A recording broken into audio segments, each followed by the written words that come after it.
కేకే కరేబా kitchen. ఈరోజు మన video పచ్చి పులుసు చేసుకుందామండి.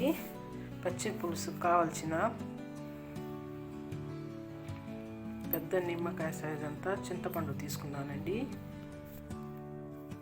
పచ్చిమిర్చి, ఎర్రగడ్డ, వంకాయ, టమాటా, ఉప్పు, కొత్తిమీర, చింతపండు బాగా క్లీన్ చేసుకున్నానండి. కొద్దిగా నీళ్ళు పోసి బాగా కడగదామండి.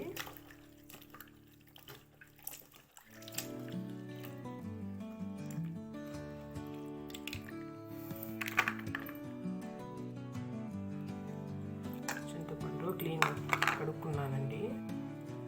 కొద్దిసేపు కొద్దిగా నీళ్ళు పోసి పెడదామండి, నానాలి. టమాటా బాగా కడిగి ఇలా స్టవ్ మీద పెట్టి కాల్చుకుందామండి. వంకాయ ఇలా కోసి ఇలా నడి మీట్లో చూసి వంకాయ కూడా కాల్చుకోవాలండి.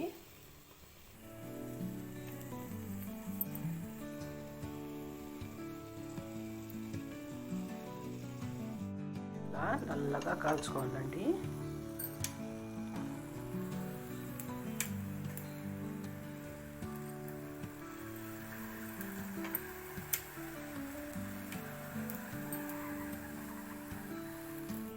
పచ్చిమిర్చి కడుక్కోవాలండి, కడిగి కోసి పెడదామండి. పచ్చిమిర్చి ఇలా కోసుకోవాలండి.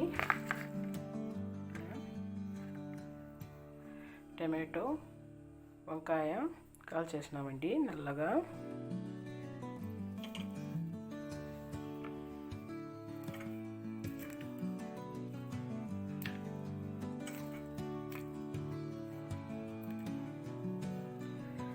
టమాటోకి ఇలా పొట్టు తీసేయాలండి.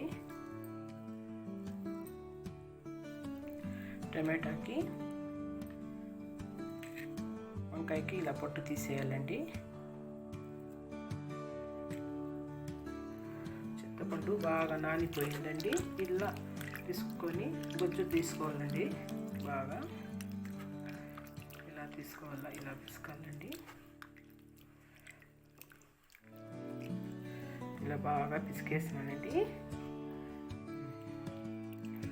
చింతపండు లోపల ఉండేదంతా తీసేయాలండి.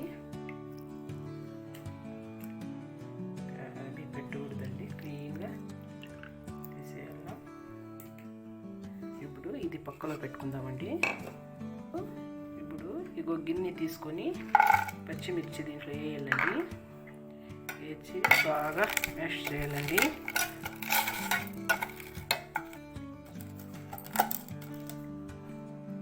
టమాటా బాగా ఇలా మ్యాష్ చేసుకోవాలండి.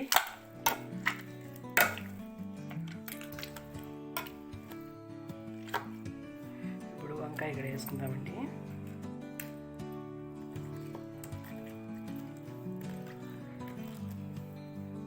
ఉప్పు వేసుకుందామండి.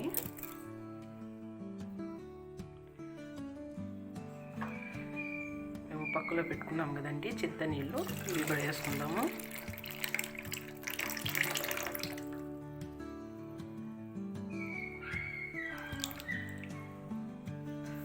కొత్తిమీర సన్నగా తరిగి పెట్టుకోవాలండి.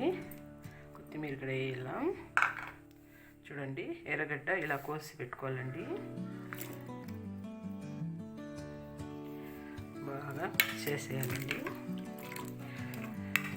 ఇది చేత్తో పచ్చిమిరపకాయలంతా పిసుక్కుంటే చెయ్యి మంట వచ్చేస్తుందండి. అందుకు చెయ్యితో ముట్టకుండానే పచ్చి పులుసు చేసేయాలండి. ఇప్పుడు ఉప్పు, కారము సరిగా ఉండేది చూసుకోవాలండి.